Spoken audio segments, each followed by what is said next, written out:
children living in this community near Reid-Hillview Airport. And we'll make this available to all of you. According to the Centers for Disease Control and Prevention, the Environmental Protection Agency, the World Health Organization, and many other institutions, there is no safe level of lead in children's blood, period. Most disturbing, the study concluded that during periods of high piston engine aircraft traffic, children living close to Reid-Hillview Airport experienced an increased blood lead level. Children living 1/2 mile from Reid-Hillview consistently had higher lead levels than those living further away. And during the pandemic, when there was less air traffic at Reid-Hillview, the study also shows the blood lead level concentrations dropped. The lead study was conducted by Dr. Sammy Zaran, a highly respected researcher at the Colorado School of Public Health. The findings were peer-reviewed by other scientists, and between January 2011 and December 2020, more than 17,000 blood samples were drawn from children under the age of 18 years of old, 8 years of age, living near the airport. Of those, 16,000 were under 16 years of age. The study quantifies down to the microgram of lead that shows rock-solid evidence that children who live around Reid-Hillview Airport are exposed to much higher levels of lead. The lead blood level is a reflection of where they live. We know lead is damaging to children's developing brains. It's been linked to lower IQs, decreased success in school, behavioral problems, hypertension, and coronary disease. What this very thorough study proves is that we literally have a crisis on our hands. This is a public health issue, it's an environmental justice issue, and it's an equity issue because the people who live around Reid-Hillview are among those that are least affluent in our community. Almost half have only a high school diploma, and more than 3/4 speak a language other than English at home. On August 17th, at the Board of Supervisors meeting, we will hear from Dr. Sammy Zaran about the specifics of this study. To talk about the importance of this study, I want to introduce Dr. Stephen Harris, who has been a pediatrician at Valley Medical Center for almost 32 years and was the former head of our pediatrics division. Welcome.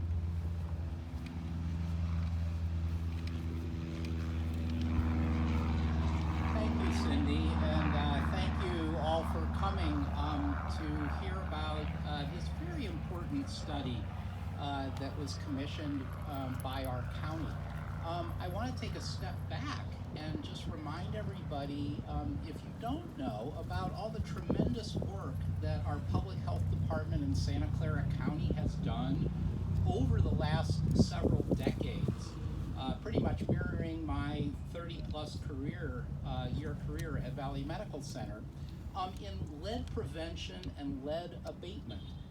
We've known for a long time that lead is poisonous to children. The most familiar thing to people is lead-based paint and lead fuel.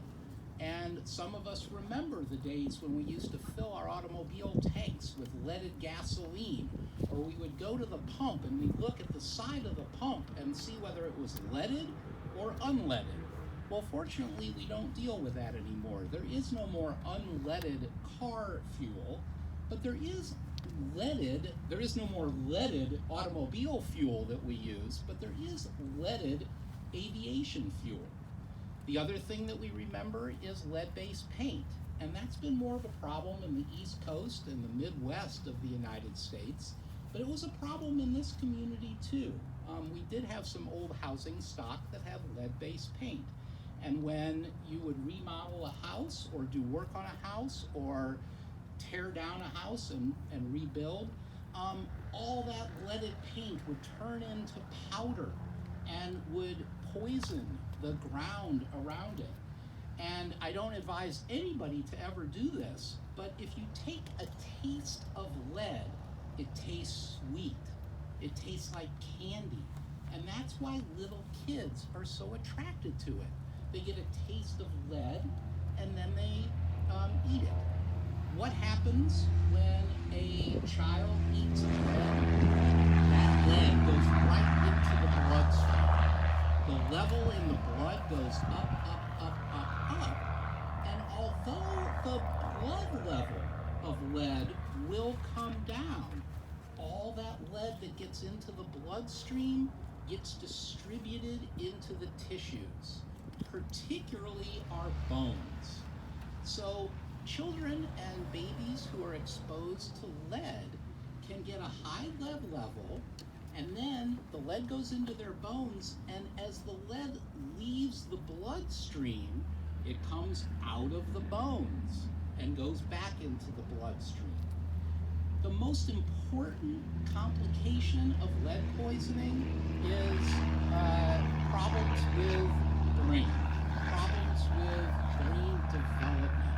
And we know from study after study after study that there just is no safe level of lead in any child's bloodstream, or for that matter, any adult's bloodstream. It's also dangerous for pregnant women and can be transmitted through the subject to the child. Over my 30-plus year career at Valley Medical Center, I've seen a number of children who've been lead poisoned. I've seen the effects. I've seen the effects on their brain development. I've seen the effects on their cognitive abilities, meaning their IQ. Basically, the higher your lead level, the lower your IQ is potentially going to be. And we can't say often enough that there just is no safe level for lead. Now, I will admit that it's a complicated problem to try to resolve all the conflicting stakeholders and everything that people want in the world. My own stepson is a pilot. My own stepson just learned how to fly a plane at this very airport. And while I'm very, very proud of him for what he has achieved, I'm also not super happy that there is still all of this leaded aviation fuel that fuels all of these small aircraft, these piston aircraft that take off and land multiple times a day. And unfortunately, this study shows the effects of that leaded gasoline aviation fuel in the increased levels of blood in those who live in this vicinity, from 1/2 to 1.5 miles away. You can hear all the noise in the background. Those are the airplanes, obviously. And I want people to take a good hard look at this study, and we need to think very seriously about what our priorities are in this community. And obviously, my priority is clear. My priority is children's health.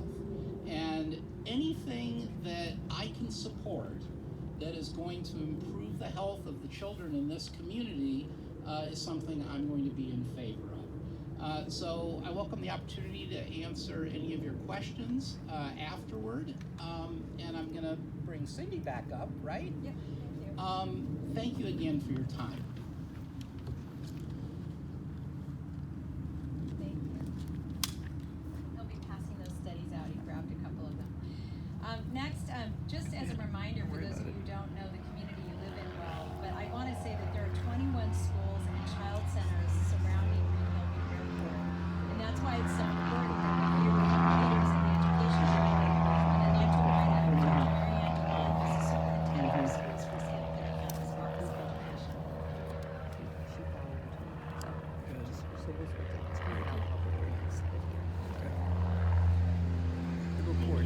Supervisor Chavez. It's really clear from what we've heard today, and we've known for a very long time, lead is dangerous for children. And there is no safe level of lead exposure in children.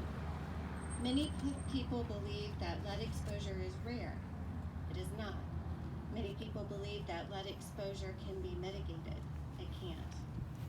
Research demonstrates the effects on children's educational attainment, cognitive function, and behavioral and emotional regulation at concentrations well below the current reference level for blood levels. Children continue to be exposed to lead from some historical sources, such as those you heard about earlier, leaded gasoline and paint, and ongoing pollution from leaded aviation fuel. California's blood level testing and reporting program shows elevated blood lead levels among young children in a number of zip codes in Santa Clara County. And we believe this issue is more common and widespread than currently reported data reflects. Within Santa Clara County, the area around Reid-Hillview Airport, which serves the kind of piston-driven small aircraft that continue to use leaded aviation gasoline, is of particular concern to educators due to the number of children, child care providers, and schools in close proximity to this airport. There are at least 21 sites serving children near the airport. Lead exposure in children causes permanent damage in the central nervous system development, results in cognitive and behavioral impairments, learning disabilities, and attention problems. Reid-Hillview is a significant source of airborne lead pollution in the Santa Clara Valley and is the greatest concern due to its relatively high level of activity and close proximity to residential areas. Neurological and developmental effects of lead exposure occur at much lower doses than overt symptoms might suggest, meaning that this damage can occur without being noticed. There are no treatments for reducing the developmental adverse effects of lead exposure in children. There are no treatments.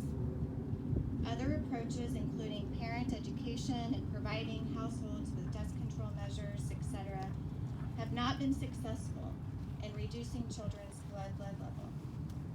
The focus of prevention should be on reducing the sources of childhood lead exposures, rather than identifying children who have already been unduly exposed or attempting to ameliorate the toxic effects of lead exposure.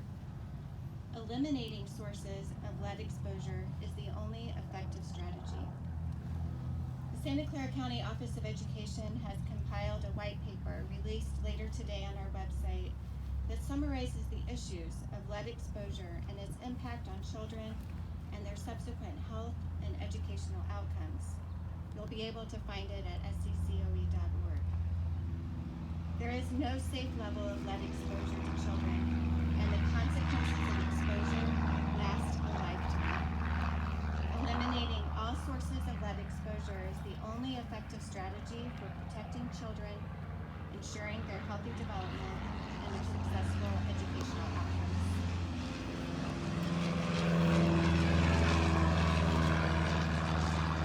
Thank you, Dr. Dewan. I now want to bring a Santa Clara County Fire Department Captain, Adam Costner, who's also president of his union, 1165, that represents the firefighters of the county. Thank you, Cindy. I'm here just to address the question regarding the use of Reid-Hillview Airport for firefighting resources. And in a word, we don't use it. It was used for helicopter refueling and resupplying during the 2020 SEU fire, but that is the only time it's been used in 37 years that I'm aware of that we can go back to.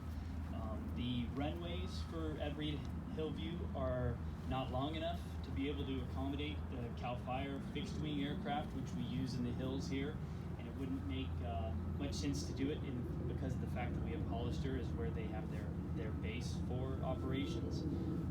So we would be able to use it as a helibase, but for fixed wing aircraft, it would not be necessary, and we currently don't have any aircraft that would be able to be used as a fixed wing resource. But the helibase would be a much smaller area. Less than 10 acres is what is required to refuel and restock our rotor wing, our helicopters. Let me just say for context that 10 acres, just as a reminder, Reid-Hillview is 180 acres, so it's less than 5% of the land that would need to be set aside. I just want to wrap up and thank each of our speakers, and we're happy to answer questions and then do one-on-ones, but I just want to make this kind of bigger point. One of the reasons this study was so important and the rigorous nature of this study was so critical is that we really wanted to be able to demonstrate what was the impact of aviation fuel on the community. The EPA had done a study some years ago, and one of the things that they pointed out, and part of the reason we did the study, is that they believed that there was enough lead in the ambient environment for Reid-Hillview to be considered one of the worst polluters in the country of these kinds of airports. So we wanted to take a deeper dive, partly to answer the question that people live here, the pilots, everybody was asking about. So that's one issue. The second issue, though, and this is just a big reminder, is that it took many, many years for us to go from leaded to unleaded fuel for cars. We now take that for granted. But since that time, for 30, 40 years, we have made no significant move relative to aviation. Why that is important is not only do we have 52,000 people who live within a mile and a half of this airport, but when you think about that across the country, that is up to 4 million people live this close to an airport everywhere. This issue needs to be resolved both in our community, because we really are concerned about the health of the children who live here, but it is also an issue that the FAA and federal government need to address in order to make it safe for people to breathe the air if they live near an airport. And so there are kind of two calls to action. One is, the county will hear this item on August 17th to be able to talk about the impacts of specifically to this community. But it's also a call to action for the FAA and for the EPA to set national standards for children and families across the country.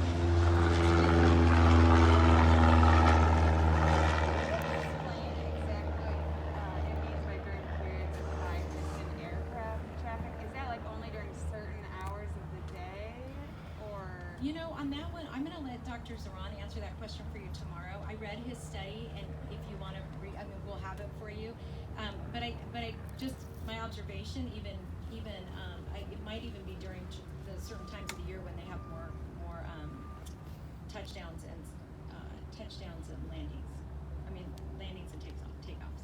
But we'll let Sammy answer that. Dr. Zaran.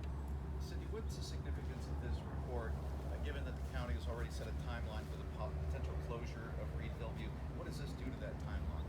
Well, it's an excellent question.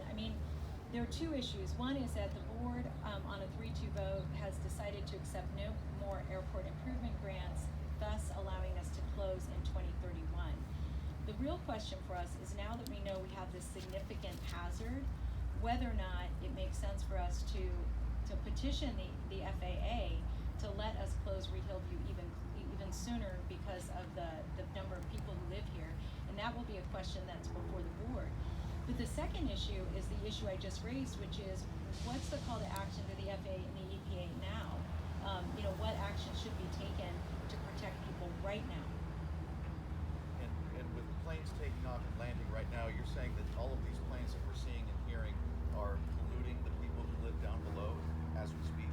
Yes, and as a reminder, and Dr. Harris will do a much better job of explaining this than I would, but it's much easier for children's bodies to take in lead through the air, whether they're breathing it or ingesting it, as he described. And so one of the things that we're mindful of is their bodies are just very efficient at drawing lead into their bodies. And so, one of the reasons we're so concerned about this is that we recognize that we have so many children that live in this community that I don't know how we don't take really direct action to start protecting the future of these children. Can maybe the doctor Sure. talk about that? Yeah, I'd add that not only for physiologic reasons do children's and infants' bodies absorb lead more efficiently, but those of us who, probably everybody here, either has children or has been around children, they explore the world with their mouths, right? Anything that gets in their hand goes where? Right in their mouth. So if there is lead particles in their environment, and they're playing outdoors, and there's some lead that is on their toy, and they put their toy in their mouth, then they're going to ingest some of that lead. because babies explore the world, infants, toddlers put stuff in their mouths all the time. Adults hopefully don't do that. But that's another reason why kids are particularly vulnerable. So you're saying that Yeah. are there droplets of fuel coming down, or is that exhaust residue? I'm going to defer that to the physician, to the doctor at the board meeting that you'll hear from, because the actual particle analysis I can't speak to. So in this case, is there no risk to adults that live in the area? Is it the concern only for children? You know, lead does have an effect on adults. Remember, I'm a pediatrician, so my expertise is in the health of children, where you've heard now maybe 10 times, there is no safe level of lead. There's no way to get rid of it. There's no way to treat it once you're poisoned. We've got to prevent lead poisoning in children, because that's where it has the most effect. Where I'm familiar with it having the most effect in an adult is in a woman of childbearing age who might become pregnant and can then pass it on to their child. High levels of lead, my understanding is, can have a lot of gastrointestinal effects on adults. And probably at very high levels can also affect other organ systems. But you know, most adult brains have already undergone their development. So the neurodevelopmental consequences are what we see in children, and that's why we focus on that. Yeah. What's the airport's response on this? I've seen that they're trying to switch to unleaded 94 fuel. I'm going to pass that back to Cindy. So, you know, I think our airport wants to be very responsive, and I know that there are a lot of pilots who would prefer to use unleaded fuel. One of the challenges is it's not that available. There's only one manufacturer in the country that manufactures that fuel now. We only have one local airport that was working with that manufacturer to get that fuel, and that's an airport out of San Carlos. And I think one of the problems is that if you don't mandate the use, you don't have a significant enough volume that makes it easy for production, and then also for that production to get to the appropriate airports. For example, there are a number of airports in this region. If they were purchasing together, they may be able to cluster those purchases. But again, without mandating it, you know, you're really getting into we're trying to do the right thing, the hard road to get there. Cindy, this in the press release was comparable to Flint, Michigan, which is pretty explosive. I mean, when you read this, what went through your mind? Well, two things. You know, one, you know, talking to community leaders that have lived here a long time, I think they were pretty heartbroken. I think they felt that they knew there was something wrong and they didn't know exactly what, and now they do, and they're angry and they're sad. And, you know, and I think from my perspective, the thing to remember about Flint, Michigan, and this is really important, this airport has been operating for decades. At the height of the Flint, Michigan crisis, children's blood lead levels were between, I think, 2 and 3 micrograms per deciliter full of lead. That was for a year and a half. We're at about 2 micrograms per deciliter. And this is ongoing, every day, no relief for these kids. And that is why today is so significant. It is why this is a health emergency. And it is also important to remember that, you know, that this airport, when it started, wasn't as big as it was. It was 65 acres initially. The county and our forebears expanded the airport and expanded housing right next to each other. And so I'm not blaming the people who bought houses or the people who are flying airplanes. That was a mistake of government to not better protect these land uses that are incongruous. We didn't know as much as we do now about air pollution then, but now that we know, we can't turn back. The board, announced that upon this closure, it would consider moving the operations to the San Martin airport. What would you say to residents that are living there that hear this study and this alarming news of the lead emissions and are concerned that that's just going to be transferred to their neighborhoods? That's an excellent question, and I think that the reason it's so important that there are 2 meetings prior to the board meeting I just want to acknowledge, and then I'll follow back up on this question. On August 11th and August 12th, there are community meetings where Dr. Zaran is going to walk through this study. One that's going to be focused on the communities that live in this area, one that will be focused on San Martin, because it is really critical that San Martin get their questions and concerns answered. I do just want to reflect that we have 52,000 people who live around this airport within that 1.5-mile radius. There are 2,000 people that live within that 1.5-mile radius near San Martin Airport. And so I think that one of the other opportunities we have is to learn what we learned from this airport and not allow incongruent land uses to be right next to each other. And that's, to me, one of the big ahas that I think we need to really talk through with the San Martin community. I think the other is that, San Martin has a plan. It's pretty old in terms of what the build out should look like long term. I think all of that needs to be reconsidered based on what we've learned. Other questions? And if not, we can do one-on-ones with folks. Is that preferable? Oh, I have Okay. a quick question actually. Is there any evidence of lead going into water supply or impacting the environment at all? So the question was, is there any evidence of lead getting into the water or into the soil here? And I do not know the answer to that relative to water. That's a really good question. We do have initial samples of this facility that we can make available to you.